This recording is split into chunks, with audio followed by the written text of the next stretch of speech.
Selamat pagi Bapak Ibu, Mas Mbak, juga anak-anak semua yang ada di rumah, kakak-kakak dan adik-adik. Selamat pagi, selamat hari Minggu. Shalom, salam sejahtera dari Tuhan buat kita semua. Nah, teman-teman, Bapak Ibu, anak-anak semua, kita tadi sudah menyaksikan fragmen mengenai batu penjuru, bahwa kita mau menjadikan Yesus Kristus sebagai batu penjuru.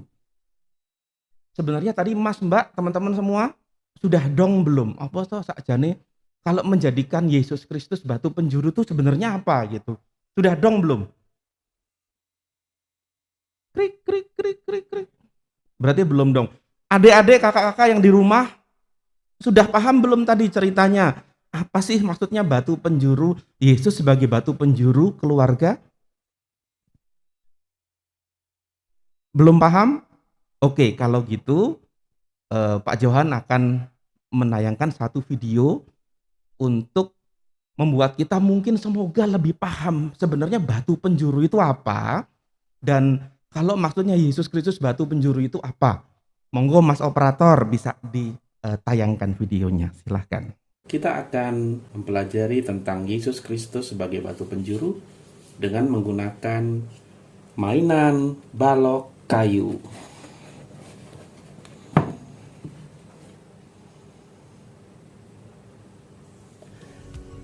Untuk itu, yang pertama kita lakukan adalah kita mengambil salah satu balok yang paling besar, yang merah, atau ada juga yang kuning.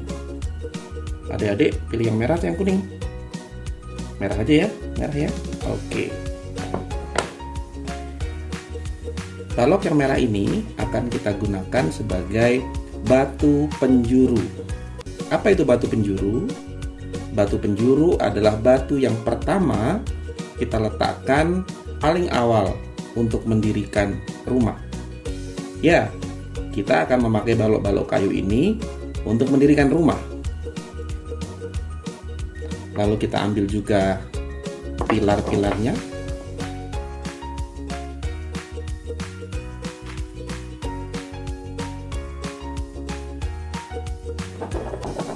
Pertama, kita letakkan batu penjuru sebagai batu yang paling pertama.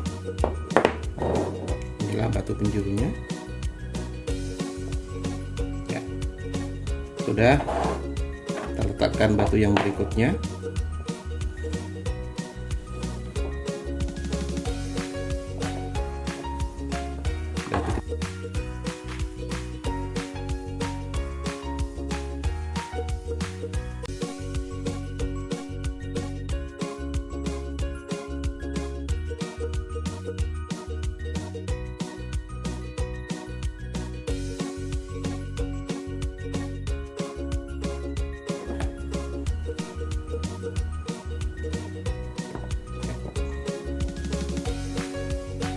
Nah, bagus bukan? Kita sudah punya rumah yang dibangun di atas batu penjuru dan fondasinya. Inilah rumah kita.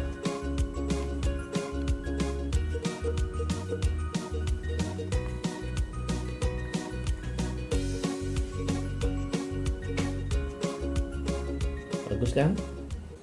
Sekarang, apa yang terjadi jika batu penjuru ini kita buang, kita keluarkan? Mari kita lihat. Kita akan pelan-pelan tarik batu penjuru ini. Sambil ini saya tahan. Oke. Wow, rumahnya bergerak.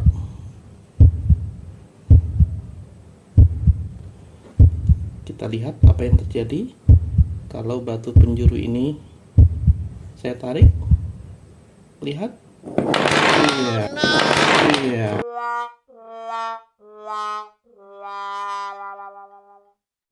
Ternyata rumahnya rubuh. Karena batu penjuru ini adalah batu yang menopang seluruh bangunan. Nah, begitu juga dengan hidup kita dan keluarga kita, adik-adik. Kalau adik-adik mau, papa, mama, kakak dan adik-adik selalu rukun dan damai, kita harus selalu menjadikan Tuhan Yesus sebagai batu penjuru keluarga kita. Caranya gimana? Caranya jangan lupa selalu membaca firman Tuhan di dalam Alkitab. Dengan membaca Alkitab, kita menjadikan Tuhan Yesus sebagai batu penjuru keluarga kita. Tuhan memberkati.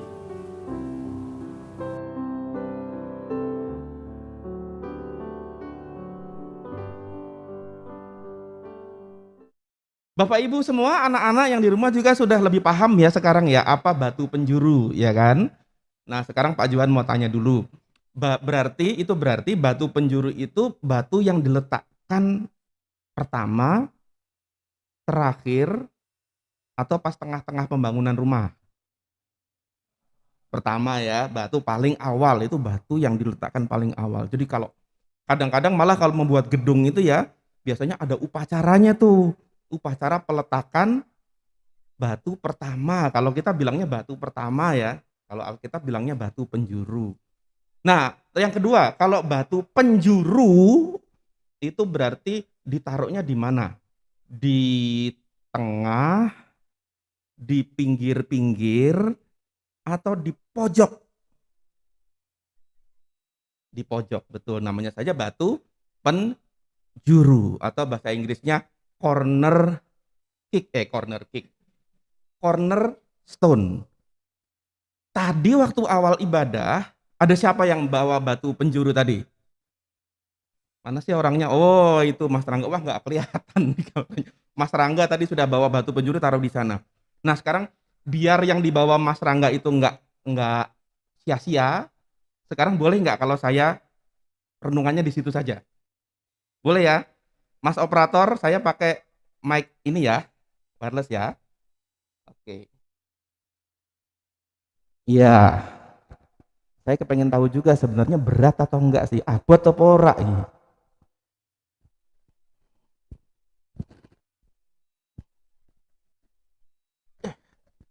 Berat ternyata. Aduh. Enggak ding. Tapi lumayan ini kalau buat olahraga begitu ya, diangkat setiap hari ya. Lumayan lah ya buat melatih otot perut. Nah, Bapak Ibu, saudara-saudara, anak-anak juga, ini yang tadi dibawa oleh Mas Rangga. Yang katanya ini adalah batu penjuru, batu yang diletakkan paling pertama ketika membangun sebuah bangunan atau bangun rumah, dan diletakkan paling pojok. Nah, teman-teman, Bapak Ibu, anak-anak semua, ada tiga fungsi dari batu penjuru ini. Siapa yang tahu? Yang pertama, batu ini diletakkan pada awal permulaan membangun rumah ya. Itu berarti batu ini menjadi awal berdirinya sebuah rumah. Itu yang pertama fungsinya. Batu penjuru adalah awal berdirinya sebuah rumah. Fungsi yang kedua, batu ini diletakkan di atas, di atap atau di bawah tanah. Bawah tanah. Bersama-sama dengan apa? Tadi di video tadi dengan fondasi atau dasar bangunan. Jadi yang kedua, batu penjuru ini ternyata abot, Mas. Batu penjuru ini juga berfungsi sebagai fondasi atau dasar dari bangunan, dari rumah itu. Itu fungsi yang kedua. Fungsi yang ketiga, nah ini yang membedakan kalau di bahasa Indonesia dan di bahasa aslinya. Kalau bahasa Indonesia kita pakainya kan istilahnya batu pertama, ya kan? Kalau di bahasa aslinya atau bahasa Inggris yang digunakan adalah batu penjuru, cornerstone. Yang berarti batu ini ditaruh di pojok bangunan rumah. Kenapa ini pakai batu penjuru segala zaman dulu? Karena zaman dulu, zamannya Yesus, pokoknya zaman dulu lah. Itu belum ada ilmu arsitektur. Belum ada gambar-gambar bangunan yang detail seperti sekarang. Jadi batu penjuru ini diperlukan tadi untuk menandai awal, lalu sebagai dasar bangunan. Yang ketiga, batu pertama ini ditaruh di paling pojok, lalu sesudahnya, lalu sesudahnya batu-batu yang lain itu ditempelkan ke batu ini. Misalnya ini paling pojok nggih, paling pojok ya. Lalu bangunannya mau ke arah sana misalnya. Ya berarti fondasi yang lain dibangun sebelah sini dan sebelah sana. Kalau tanahnya ke arah sana, berarti batu ini paling pojok, bangunannya fondasi yang lain ke arah sana dan ke arah sana. Itu berarti batu fondasi memberi apa? Arah bangunan. Ya. Jadi ingat, batu penjuru ini memberi atau punya 3 fungsi.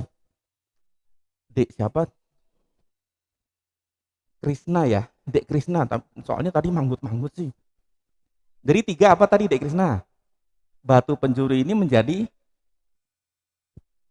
yang pertama awal, ya. Batu penjuru adalah awal bangunan. Yang kedua batu penjuru adalah dasar bangunan. Dan yang ketiga batu penjuru memberi arah bangunan. Mas Rangga, terima kasih batunya. Saya kembalikan. Nanti kalau ini saya pegang terus nanti saya tambah. Hati-hati. Soalnya ini tadi naruhnya pakai prosesi.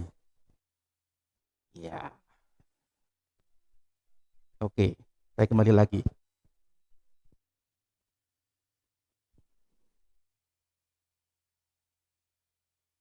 Nah, Bapak Ibu, teman-teman semua jadi sudah memahami bahwa menggeh-menggeh juga. Batu penjuru memberi awal, memberi dasar, dan memberi arah dari sebuah bangunan.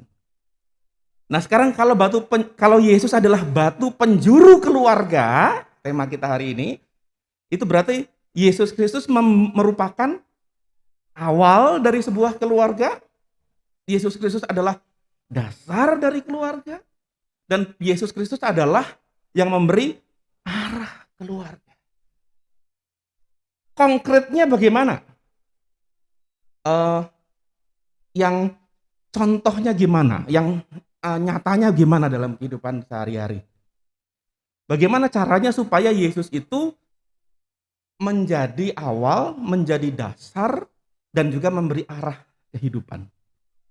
Kalau menjadi awal sudah jelas ya, kita membangun keluarga di dalam pernikahan, Bapak Ibu, Papa Mama semua menikah di dalam Yesus Kristus. Itu awal ya.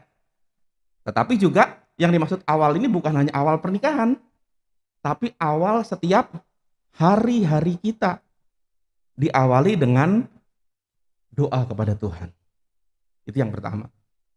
Yang kedua, Yesus Kristus batu penjuru berarti Yesus Kristus menjadi dasar keluarga. Dasar keluarga itu maksudnya apa? Maksudnya adalah bahwa setiap apa yang terjadi di keluarga, senang, susah, yang dilakukan di keluarga, apa? Bermain, belajar, ngobrol, bekerja, itu semua didasarkan pada pengajaran Yesus Kristus. Nah, pertanyaannya di mana kita bisa menemukan pengajaran Yesus Kristus untuk menjadi dasar kehidupan kita? Di mana Bapak Ibu Saudara, anak-anak?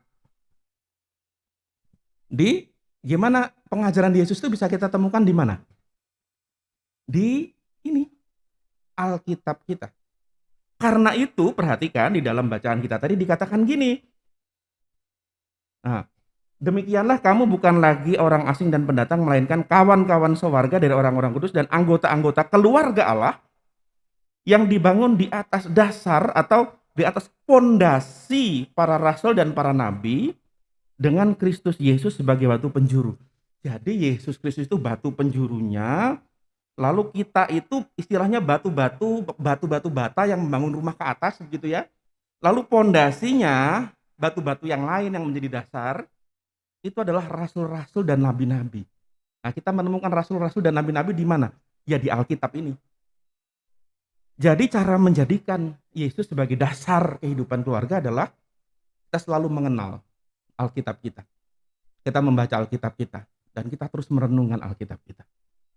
Lalu kalau yang ketiga, Yesus menjadi batu penjuru, berarti Yesus memberi arah kehidupan keluarga. Maksudnya apa?